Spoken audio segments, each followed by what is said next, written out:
it's a proven industry. It's a need.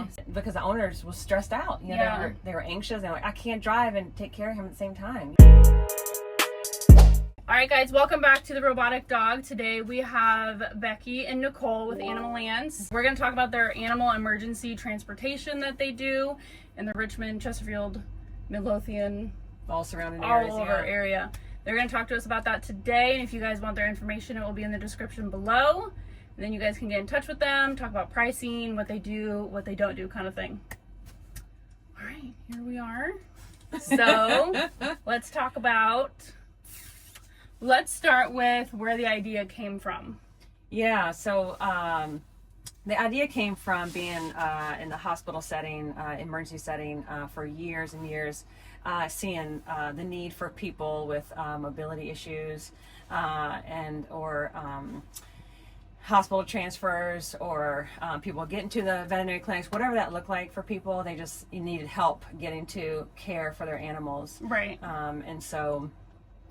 it's, I think, you know, as a community, whole animal community, we've known it's been a need for years, and we just, you know, we make it work, whatever it looks like. But now we have something we can actually call on, you know, to get the animals where they need to go. How did you recognize that there was such a hole in the industry that nobody else, I've never heard of anybody else doing this? Yeah, so I'll actually give you an example. I answered the phone one night on an overnight call, and I had a lady on the other end panicking. I think you told me about this. Yeah, just really upset that her dog was dying, and she had no way of getting her to the veterinary hospital for care. And I thought, and I knew in that moment I needed to do something. Right. And so, but you were just at the vet working there. Yeah. You're like, what do I do? Yeah. I mean, I couldn't just leave my shift to go get her, but I knew, you know, I would help her once I got off my shift. Right. You know? And it just sat with me for years, you know, and we keep seeing it. And so, it's in alignment now. And so we made it happen to help people. That's amazing. Yeah. Okay. So you were on the phone with that patient, and she was freaking out because her dog was going through something. When we talked before, it sounded like you kind of like guided her through as much as you could do from the phone. Yeah. Just the dog unfortunately was actively dying, and I kind of talked to her about what it's going to look like and all the emotions involved with that. And I just stayed on the phone with her to give her the support that she needed during that difficult time. And so we did that, and we cried together, and my wheels were spinning. Like, we've got to help people. Did her dog pass that night? Like, you already, what was wrong with it? I don't remember. It was so long ago. You just remember, like, the feeling. Yeah. You're like, I want to help with this. Yeah. I mean, her family had a car, but her husband had the car with him on his overnight job. So there was a mobility issue right there, you know. Oh, my gosh. That sucks. That's crazy. Yeah. Oh, my gosh. She couldn't get a hold of him. And nothing. And a regular ambulance absolutely will not come out for a dog. Or cat. Right, or as far as I know. Do you do bird transportation? No, we don't have insurance for birds, but maybe one day, yeah. Yeah. Oh my gosh, I used to have, I've been used to own a bird. It's like a totally different, have you guys ever been around birds? Yeah. They're fucking gross. Yeah. They're fucking gross. I can't. They're messy, that's for sure. God, they're crazy. Yeah. Okay, so no birds. No. We actually had someone reach out to see if we transport swine. I thought, that'd be kind of cool, but I don't have insurance for swine, but long-term goals. You know what I mean? Because there's a need for a lot of different animals. Yeah. Oh, man. Like, would you have them in a crate in here, do you think? Yeah. They're just, like, in here. Yeah. But hopefully at that point, I'll have, like, a bigger, you know, vehicle, you know. Yeah. Because I did buy an ambulance at first. Oh, you did? I did. I was going all in, you know, and then I was feeding it so much financially that I was thinking, I'll never be able to start this business, you know, because... Like the vehicle itself? Yes. It wasn't working? No, it wasn't Nicole, ideal. You were like, what?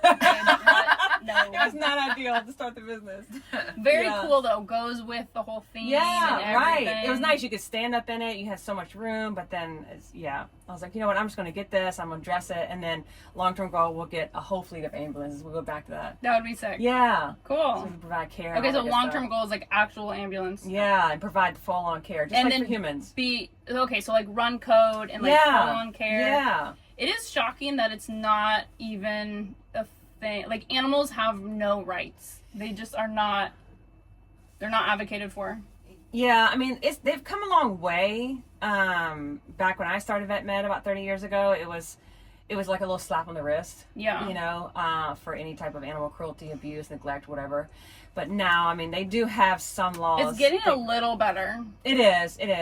But what was I say? Nothing. Oh well. Okay, so one day we're gonna do ambulances. Yeah. For now, it's vans. Yeah. I mean, also too, when I started this business, I was trying to find some sort of model to figure out how to, you know, put this together. And I found a guy in California, in San Diego. He has animal ambulance, and so I was picking his brain on how to do things. He's currently already doing it. And then also I saw it in Brooklyn when I was living in New York. They had animal transport, where they were doing the whole ambulance service, the care. Are they to where you want to be? Like they have ambulances and Yes. they're doing it full shebang. Yes. Okay. Yes. Cool. Yeah. Cool. I'm inspired. Ask him about those Google ads, if that's what he's doing. Right. Yeah. Okay. Ask him all about. Yeah. Right. That's cool. Mm-hmm. Okay, so it's a proven industry. It's a need. Somebody's That's for doing it sure. and making a living off of it. Yeah. Doing it full time. Yeah. So I hope that's like super motivating to you guys. It is. Yeah. And plus, like when you're, you love people, right? So you want to help people. Yeah. You know, and the need just was, and plus, like when we would have, say for example, like when primary doctors would close at 5, 6, 7 o'clock, they have patients that've been on IV fluids during the day, and they need to transfer those patients for continued care. Yeah. You know, and we're putting them in our cars, and or send them home with sending them to the another clinic with their owners, and the owners are stressed, they're anxious, they're worried, Yeah. like how am I going to do this? You know, or we picked up a dog that was actively seizing the other night, and because the owners was stressed out. You know, Yeah. they were anxious. They're like, I can't drive and take care of him at the same time. You know, and so. How do you take care of a dog that's seizing? Well, it's hard because there's not a lot to do until you can get to him to the hospital, and then you can administer, drugs, things like that to help active seizing. But it can be dangerous, if you're in the way. Because they're like flailing around. Yeah, they don't doing really, all this crazy they're not, cognizant and comprehending of what they're doing. Yeah. It's just, it's hard. I think the biggest thing is trying to make them feel as safe as you can in that moment and keep them from hurting themselves. Yeah. Are their brains aware, like they can hear you, and they're like, can they feel comforted in that time? Maybe verbally, Yeah. but you, like she said, you want to make sure they're not going to injure themselves any further. Keep them Yeah. confined as best you can. But it was hard because I might be jumping the gun, but we were sitting at a traffic light with this dog season, and I was like, we've got to get sirens. We've got to get lights. We've got to get through this traffic. We're sitting here with a seizing dog. We've got to go. Do you have you looked into what needs to happen legally, like permits to be able to run code and go and cruise through lights kind of thing? Yeah, I mean, we've talked to a couple people. They're trying to do get some answers for us on the back end there to at least run some lights. Yeah. But I don't think we're able to run sirens, but lights at least. Like like red and blues? Maybe. I'm not sure. Because then that makes you an emergency. I know. Yeah, it's hard. I don't really know yet, but hopefully we'll get something. Man. Yeah. That's so necessary, because otherwise Yes. you're just a regular car. Yes. You're doing exactly what the owner can do know. without that Right. permission. Yeah. Right. I wonder if until then you could get like an escort by a cop to get you there. I don't know. Like as if Yeah. if somebody's like in labor in their car, sometimes they'll get an escort by a cop to get them out there. Yeah. I hadn't thought of that. That would be good to at least make friends with different police, people in the industry and you used to be a cop. Right, it's funny because some on a comment section the other day under one of the social posts was saying somebody's like, tag the Richmond police, like we've got to get her a gold card or something like that. Right. Have you heard of that? What is it? A gold card or something? Oh, they said a go-kart. I was like, Oh no! there you go. I know that would help. No, it was a gold card. Basically saying that she's allowed to go over the speed limit. Don't give her a ticket, because she's getting these animals ready to go in If an there's any emergency cops situation. that know that, I know, right? let us know. Yeah. There has to be something. Yeah. It's so cool. I can't wait to see the progression of where you're at now, because it is such a need. I remember it was my first time ever dealing with a seizing dog, and it was like a little 10-week-old puppy, and it was she was like, I was in the other room and I just heard like flopping around, and I was just like, oh whatever, like puppy, whatever. And I walk in and like it kept going. I was like, what? And she was like screaming, and I was like, oh my, like I thought whatever, she was connected to the crate, like whatever. And then I just saw her and I was like, I didn't really know what the fuck was going on because I haven't experienced that before. Yeah. And then I was like, oh my god, she's fucking having a seizure. Like I don't know what to do. See, don't know what to do. And she was like stiff as a board, Yeah. just like laying there. And I didn't know what to do, but my phone was dead, and I was like, shit, like I can't get anywhere without a map, like nowhere. So I made sure when I bought my car that it had navigation in it because of this thing, and like thank God I did, because I got in there, I was like, fuck my phone, what do I do? And I just was like, navigate to like ER vet, and like I didn't know what to do. Like I was a cop in the military, and so like my titration level for like stress is like really good, and I can, you know, like sit through a lot of things and be like really calm and get it, but the average owner, like you're gonna freak out. And she was like shitting everywhere, and it just was like, it was not good. But it was during that whole time, I don't know if you like how much you guys were aware of like the Seresto collars. There was like a lot of like fake ones going out, and it was affecting a lot of dogs, and she had a Seresto collar on, and they did a necropsy on her.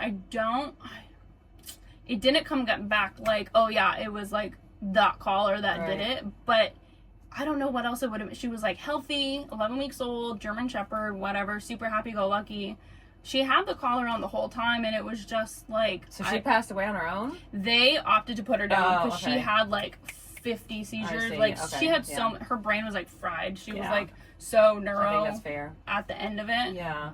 And it was what I felt so bad. Like of course I didn't do anything, nothing, but I felt so bad that I reached out to my connections at this school that I went to as a bomb dog school. I went to A-Canine, and they will adopt out dogs that they wash. And so I was like, this sucks, you know, so I'm going to get you a free German Shepherd. I'm going to train it for a month.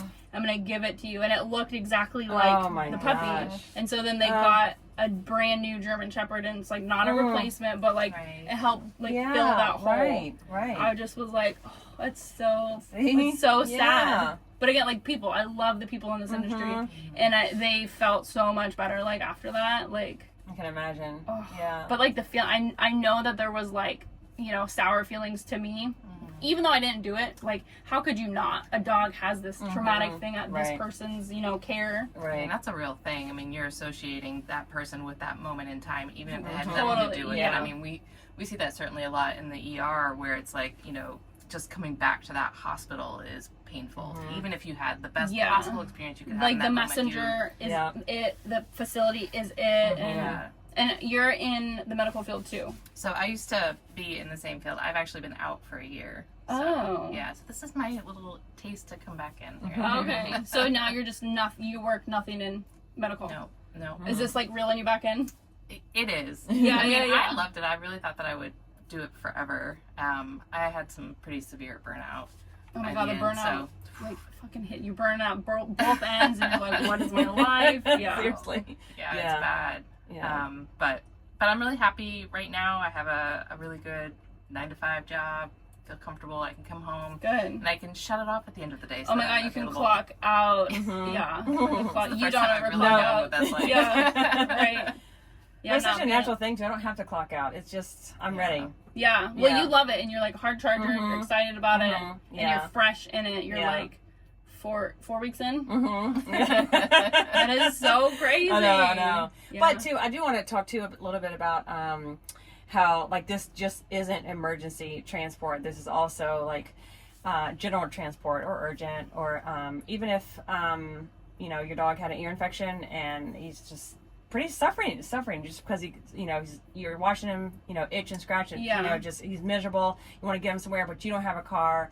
And so I'm happy to, you know, if you had a scheduled appointment, I'm happy to, you know, get him where he needs to be, or you know, at that time scheduled, or just call me and just say, hey, I need to, you know, get Fluffy, you know, to, you know, a doctor appointment. I'm thinking about maybe next week. Do you have time? Whatever. It doesn't matter the situation. Just call me. You're like also kind of Uber for dogs. Yeah. They need to get to places. Yeah. I mean, because Uber's kind of getting away from it now too, just because of, you know, the defecation and urination in the cars and vomit and stuff. So they're like, So. Okay, so you'll go to someone's house, take them and the owner to the place, or just the dog? Just the dog. I can't transport owners just yet. I'm not in that kind of business right now.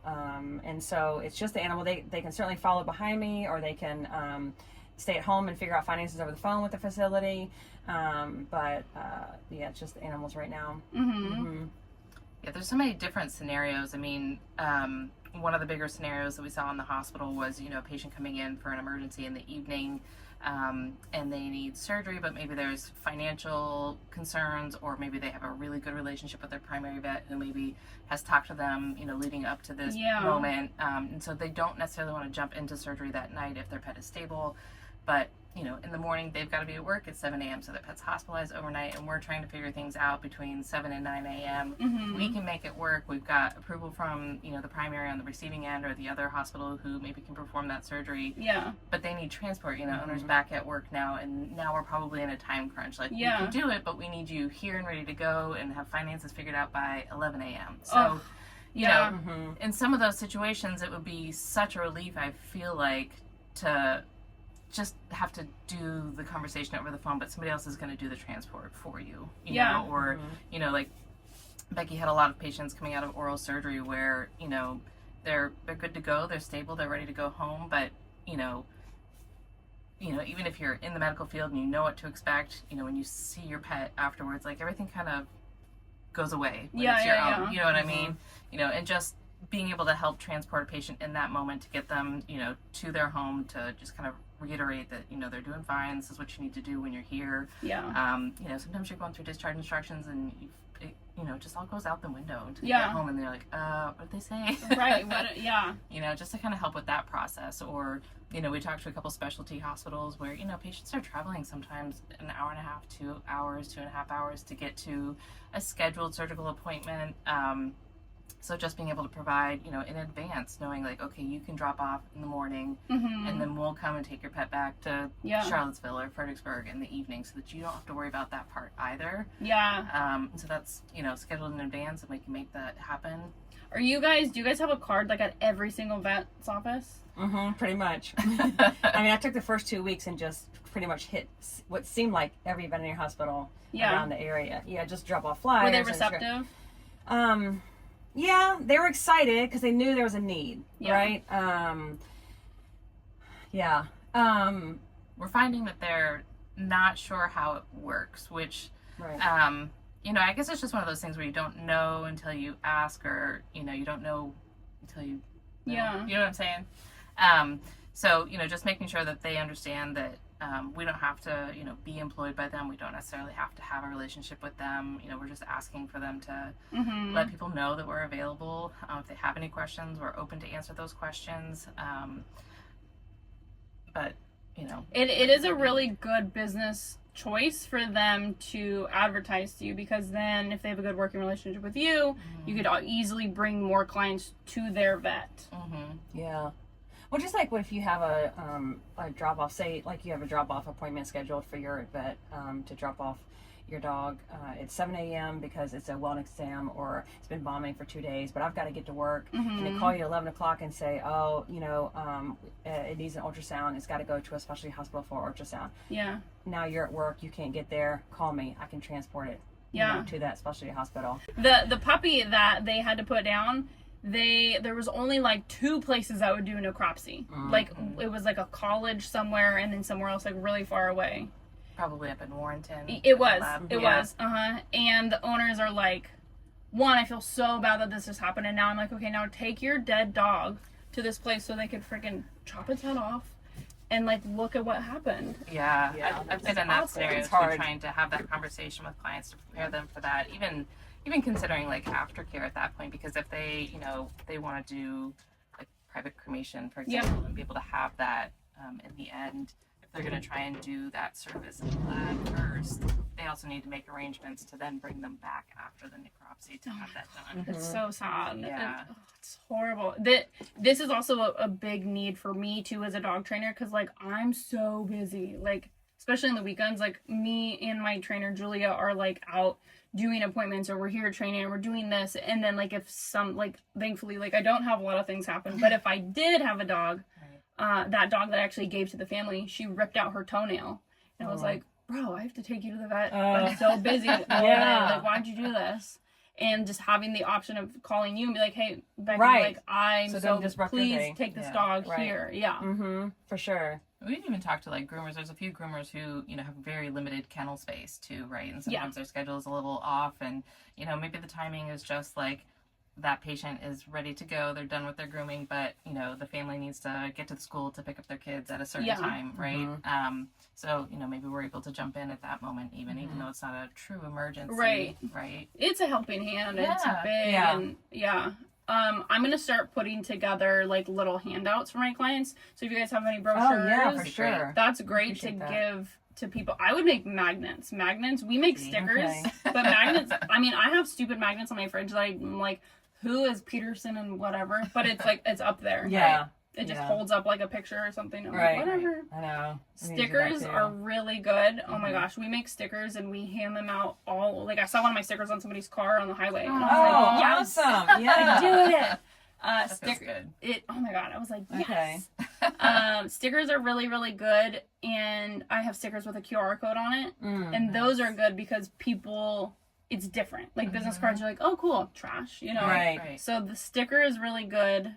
Also, a lot of my stickers are, they're just cute, but then it has like my handle on it. So then people will stick it, like the girl in her car. She probably has no idea it says like at Animalance RVA on there. But if she looks close, she's going to be like, oh, who the fuck is that? You know? And I had to put stickers up at coffee shops. I put them at gyms. I will just go into a shopping center and be like, hey, I'm just passing out free stickers. I'll put them on poop bags. And just, pass them out to everybody. Vendor tables at gyms is such a good way to get to know people, because I just go there, I hand out monsters and waters and stickers, I bring a dog that they can pet, and then it's just brand awareness. And really good and it's free. I go to Crunch and they let you set up a table for free if you're a member. What? Wow. Yeah. Okay. Are you guys a member anywhere? At Planet Fitness? Yeah, I would go there and ask them and just set up a table, and like don't try to sell your services. You're just there to educate and be like, I exist. Right. That's smart. We do have quite a few festivals coming up that I've asked to be a vendor at, so that's pretty cool too. Yeah. Cool. Careful, some of those vendor tables are so fucking expensive. Like, yes, they are. But we've been very blessed for people like, listen, you're a small business, you just started, it's on us. Oh, good. So, yes, really. I know. Who did that? That's great. A lot of them. Really? Yes. I love that. Yes. Well, That's even great. like the Pet Expo, we didn't get to in time, but it was a good opportunity to then be mobile and go around to each table and say, you know. And sometimes you'll do better like that, because the people that rent tables are landlocked, and then a lot of times people are just looking for free shit. Right. And if they see that you don't, they're like, I'm gonna avoid that corner. Right. Yes. It's gonna be awkward. Right. Yeah. So a lot of times I will just go to festivals or things that are going, and I just pass out stickers, and I meet way more people doing that. Yeah. Or if you like anything, water bottles, stickers, magnets, poopy belt, like fucking anything. Right. People just want free stuff. I know. Yeah. Wrong. You're right, because I didn't think about that. I would see tables with just minimal things on there and just kind of going by, but like, what's that? All right. Yeah, because you don't want to be sold to. That. You want like the free, you're like, oh, they got any fucking no. Or like a game to play or something. Right. Yeah. Something interactive. Kids love that, yeah. Well, if you ever want to just come with me on the days that me and my trainers, we literally will spend like 4 hours just going, I'll go to all the poop bag receptacles and slap a sticker up there. That's smart. And it works. It gets us clients. Oh, wow. What? I'm a freaking hustler, girl. Like, I will do it. I thought I was, and I heard you. Like, dang. I do it all. I'm just like, this is me, and I'm going to be successful because of me, or I'm going to fail because of me, and that's it. Yeah.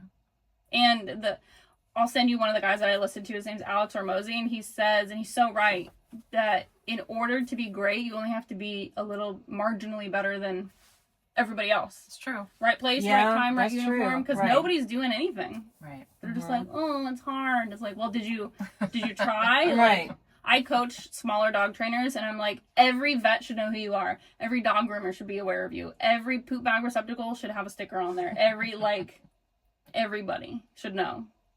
Yeah, we had the hospital I was working for, that I resigned from to start this business, they just shut their hospital down for renovations, and they got a brand new build, not short pump, and they asked me to transport all their hospitalized patients during that transition move. So that was really cool. Hell yeah! So that's been Did out they pay there. you for it? Yeah. Oh, good. Yeah, and then one of the other local vets, they're putting the word out too that the local hospital is moving because it's been there for 40 years, and so people know it's a staple. They know where it's at, the emergency center. So a lot of the community support from the local veterinary hospital is like, hey, Good. this hospital's shutting down. Just so you know, if you need transport out to short pump now because you're going to travel, call Animalance. So that's been really cool. And the name is great. Yeah, quirky, good. right?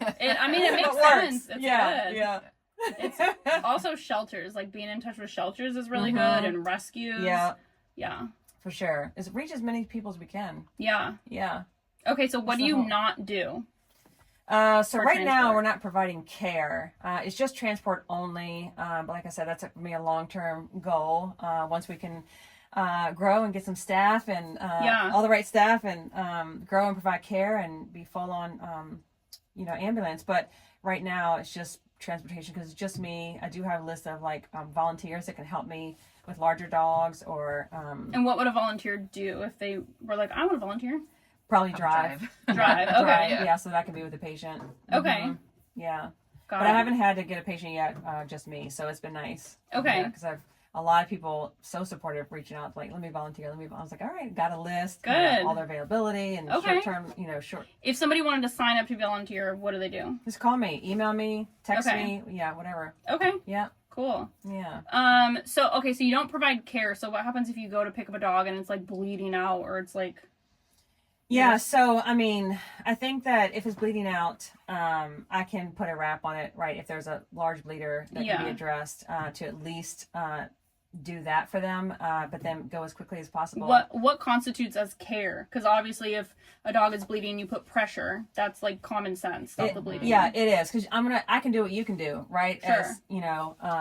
As the owner. But as far as care, is initiating any type of care. No IVs. No drugs. No CPR. No. Mm-mm. No drugs. No. And the owners will sign waivers saying they know that. Yeah. Going forward. So if somebody called and was like, my dog, when are you sending them this waiver via email and they sign it, or are they signing it in person by hand? All of it, right? So whatever the situation looks like, to get the ball rolling, I'd prefer to, email it or text it, and then I can get on the road and get to them as quickly as possible. And then this is a paid service. It is. This is not free. That's correct. So how are you accepting payment? You're not coming out until they pay? So no, I usually will send them over the agreement form to sign as well as an invoice, and then as soon as I get those back, it's a very quick process, very seamless, and then I can hit the road and get going. Okay. Yeah. Got it. Mm-hmm. What would happen if somebody didn't pay and you showed up?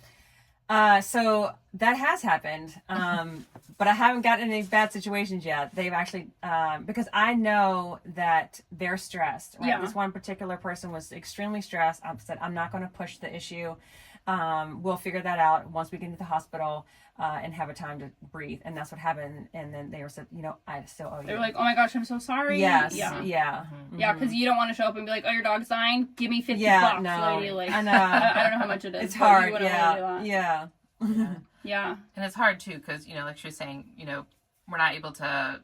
We've had a few calls where it's like, my pet was attacked, maybe somewhere if they got loose, but then they're anticipating the ability for us to come to the scene and provide care so that they don't have to go to the hospital, or to assess and determine whether or not they need to go to the hospital. And so just having that conversation with them in that moment that we can get you there as quickly as possible, but I'm not there to provide care. We have worked with a lot of hospitals being able to provide transport while patients are in oxygen. Is that something that you're comfortable talking about? Yeah. We do have an oxygen chamber that's What's that? mobile.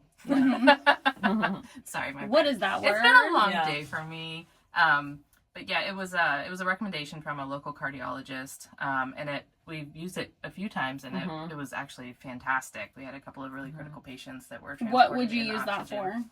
that for? Patients that are oxygen dependent, that aren't, maybe a patient is at either their primary or at even an urgent care or emergency room who is not able to come out of oxygen because they're, for whatever reason, but they're not. They're just that like fragile. Yeah. Yeah. Mm-hmm. Yeah. And so, we're able to come in with the portable oxygen chamber, have it set up next to them so that they can quickly go from the chamber into the pre-oxygenated chamber and then transport that into the vehicle, reconnect it to oxygen, and transport them to the next emergency hospital for that continued care. I mean, there are certainly situations where, if a patient is oxygen dependent and the hospital is closing or they don't provide 24-hour care, they have to go somewhere. Right. And that's tough.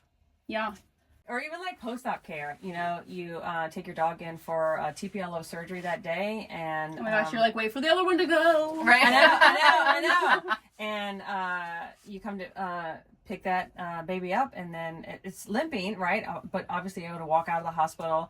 But now the question is like, how do I get him in my car? How do I do this? Oh my gosh, I wasn't prepared for this. So that's where we come in. And you guys put crates back here and they're all strapped down. Is that your thing? Yeah. So I have everything is. We're in the van that has the magic happen, guys. Yeah. Everything I have is collapsible, so I can easily set it up for whatever call I get, so that I don't have everything just piled back here, and everything stays secure to the sides of the vehicle, so that if I have a true emergency, then I can just get out my stretcher or gurney and slide it right in. Amazing. And get going. Yeah. That's great. Yeah. And that's really good for like giant breeds too. To be efficient. Oh my gosh. Yeah, we definitely had several giant breeds that have gone down in the rear, and so they've called me. But it's, we try to make it as seamless as possible for owners. If they call me, wanting me to transport, I just, say, have you been in touch with a receiving facility? Make sure they're open and ready to receive. And if so, great, then we'll start the process on my end, and I'll get there. If not, then hang up with me, call whoever you want your animal transported to. I mean, I know you could, but like, I don't know what it takes to teach a first aid class for people and their dogs. I think that's something that you have to already be certified for to provide. Yeah. Are you certified in anything like that? Could you teach a class?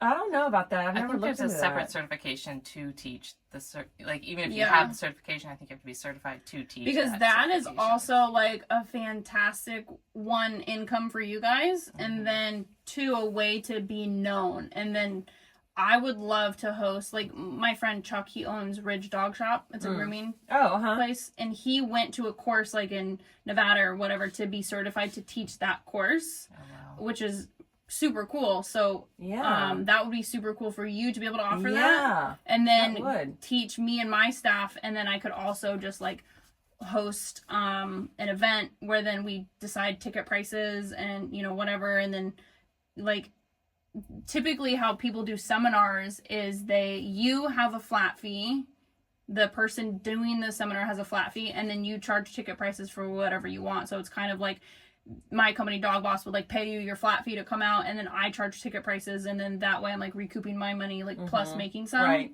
Or people will just like, I'll host an event and then you decide your ticket prices and then all money goes to you. So there's a couple of ways. Yeah. She's still there. She's on That's so cool.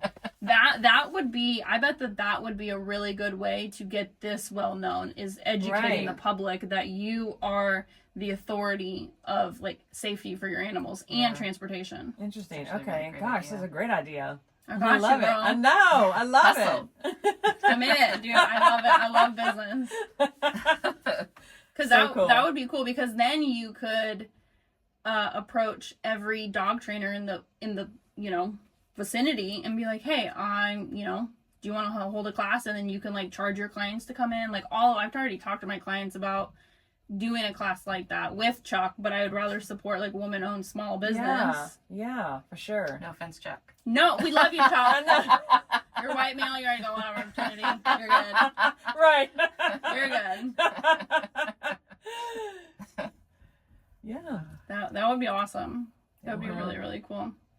Yeah, I'm gonna look into that. Yeah, sure. That would be cool. And I can ask him, Chuck, where he got certified, and then just give you the information. Okay, yeah. Thanks, Chuck.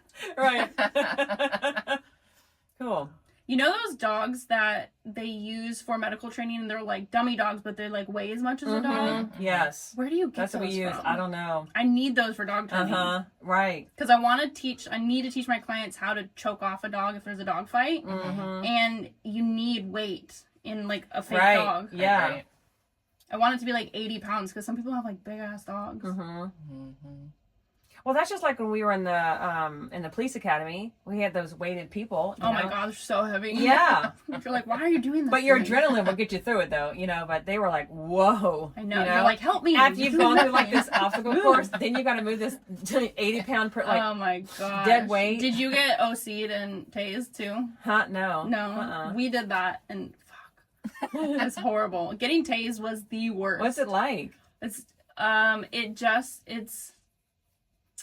have you ever touched an electric fence like out in the country? You know, it sucks, and you're like and it's so wherever they put the clamp. So if they put the clamp here and then here, you will be electrocuted from here all the way to here. And so they put it on your shoulder and then like the bottom of your boot, and your whole body is like locks up. And it's only 5 seconds, but it is like the longest 5 seconds of your life. It was horrible. And then we got OC'd, so they spray you in the face, and then you have to go through this course to like prove that you can still operate under both. Right. But it's like such a mental fuck. So the OC in your eyes sucks, but it doesn't suck like your whole body like being electrocuted. That's probably not what's actually happening, but like it fucking feels like it. Right. It's horrible. Sounds terrible. Horrible. I hate it. I would never do it again. If a cop is ever like, stop, I have a taser, I'll right. Cooperate. Yeah. Yeah. Or a dog. Oh, I never want to get bit for real by a dog. Right. They'll like break your bones and your tendons, and it's fucking horrible. But then you guys could save us. Right. You guys are good. Right. All right.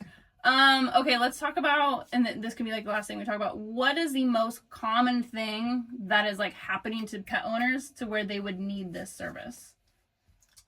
Down in the rear. Yeah, down in the rear. What does that mean?